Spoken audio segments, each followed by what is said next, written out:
We're in a mental health crisis in many countries across the planet now, and it's not going away. In fact, it's going to get worse for some time to come, partly because of the terrible hole we dug for ourselves in relation to our natural environment. But here's the wonderful thing.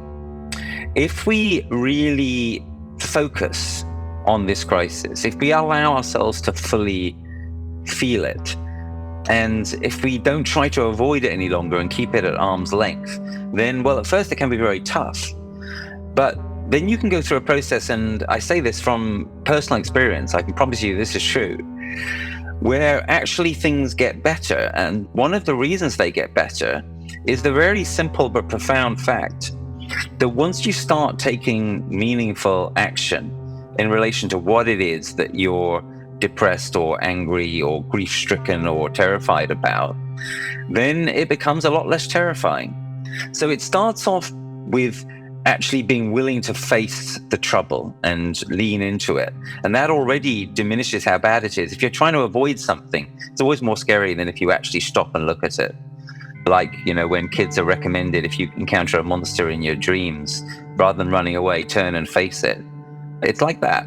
It really is like that. But also you can go then to the next level, if especially along with other people, rather than trying to do it all by yourself.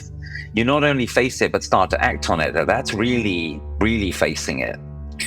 So actually, this mental health crisis, which is going to get worse, part of it is not, in a certain sense, any kind of mental ill health at all. It's actually completely rational to be scared about the situation that we're in. If you're not sometimes scared, then you're not paying attention.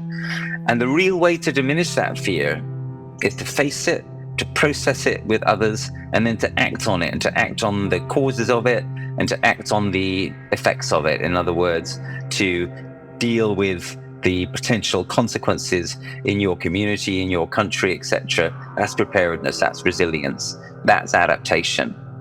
So consider, for example, we know that by about 2030, we're only going to have access to about 60% of the fresh water that we require globally. That's quite soon, and that's quite scary.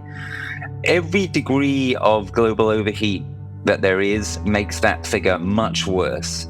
So we're talking here about how we live, about what we need for our survival. We're talking about pressures, tensions caused by lack of access to food and water, what all this means for us to live in a world of increasing shortages. This doesn't feel good. Most people sense that this doesn't bode well for us or for ecosystems around the world.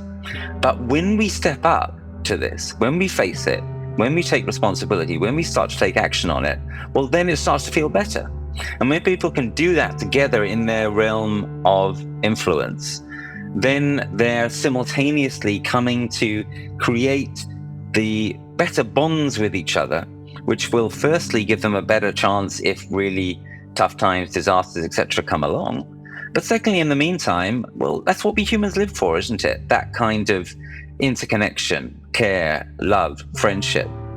By coming together, we stand a better chance of creating the resilience we're going to need to navigate through these challenging times. And by doing that, we make ourselves happier. We make each other happier. So this is how, by being willing to face the situation as it is, we can start to develop a whole series of win-wins. I think we all like win-wins.